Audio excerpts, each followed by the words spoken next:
Salut les golfiteurs, oui je sais, je porte un bonnet parce que je ne ressemble à rien en dessous et je préfère avoir un petit bonnet pour me cacher un peu ce désastre capillaire plutôt que de vous le présenter à la caméra.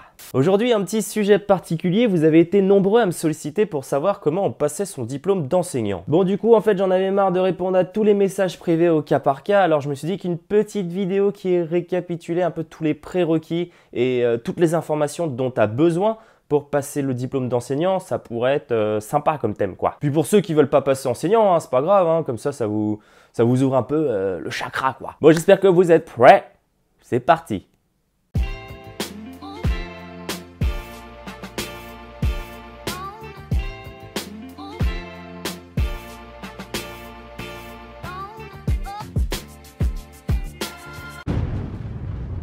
Bon déjà pour commencer, combien d'années dure la formation et quel est le diplôme en fait qu'on récolte à la fin? À l'heure où je tourne cette vidéo, c'est-à-dire en fin d'année 2018, la formation pour être moniteur de golf dure 1 an. À la fin de cette année de formation, le diplôme avec lequel tu ressors, ça s'appelle un BPGEPS. Le BPGEPS, c'est un diplôme reconnu d'État qui t'autorise et qui te donne la capacité d'enseigner une discipline en toute sécurité contre rémunération. Le BPGEPS, c'est le terme généraliste, hein. Par exemple, si tu veux enseigner la musculation, il existe le BPGEPS activité et forme. Si tu veux enseigner le judo, il y a le BPGEPS spécialité judo.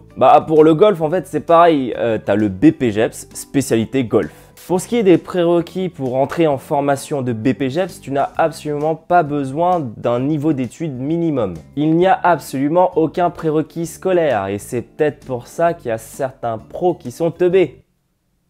Blague, je rigole, on se détend, boutade. Le seul prérequis pour entrer en formation, c'est le niveau de jeu. Il faut que tu valides pendant ta carrière d'amateur 2 cartes égales ou en dessous de 7 en stroke play en Grand Prix en prenant compte du ZTA sur 2 Grands Prix différents. Les Grands Prix, pour ceux qui connaissent pas, c'est des compétitions sur 2 à 4 jours pour les amateurs de bon niveau à très bon niveau de jeu. Les Grands Prix, c'est tout simplement la catégorie la plus élevée de compétition qu'un amateur puisse faire. Du coup, quand tu valides cette condition, tu peux te présenter à l'examen pour entrer en centre de formation. En ce qui concerne les centres et les organismes de formation, il en existe bien entendu plusieurs en France que je vais te présenter tout de suite. Il y a celui dispensé par la Fédération Française de Golf qui se déroule au Golf National, donc à Paris, c'est là où je fais actuellement ma formation. Il y a également les différents CREPS. Les CREPS sont des établissements publics qui sont directement rattachés au ministère de la Jeunesse et des Sports qui proposent également la formation diplômante pour le BPGEPS. Il en existe 2 en France, celui qui est situé à Bordeaux et celui de Montpellier.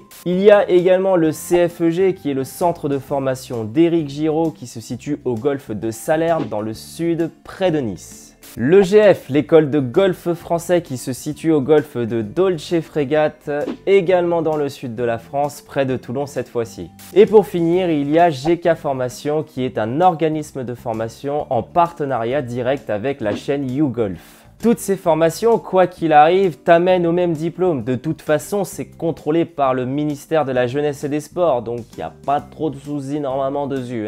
En ce qui concerne l'entrée en formation, ça dépend des centres en fait. Moi, je vais te parler uniquement de ceux que je connais pour te donner une petite base d'idées. Au Golf National, on avait un test de sélection en 3 étapes. Une épreuve écrite de 2h30 où il fallait faire une synthèse des différents textes, donner son propre point de vue par rapport à ce qui était dit, et expliquer également les différents points de vue des auteurs des différents textes, enfin voilà quoi, assez classique j'ai envie de dire. Une épreuve orale de 30 minutes où tu étais face à 2 jurys et où tu devais présenter tout simplement tes motivations personnelles, pourquoi tu voulais passer enseignant, pourquoi tu voulais absolument faire ce métier quoi.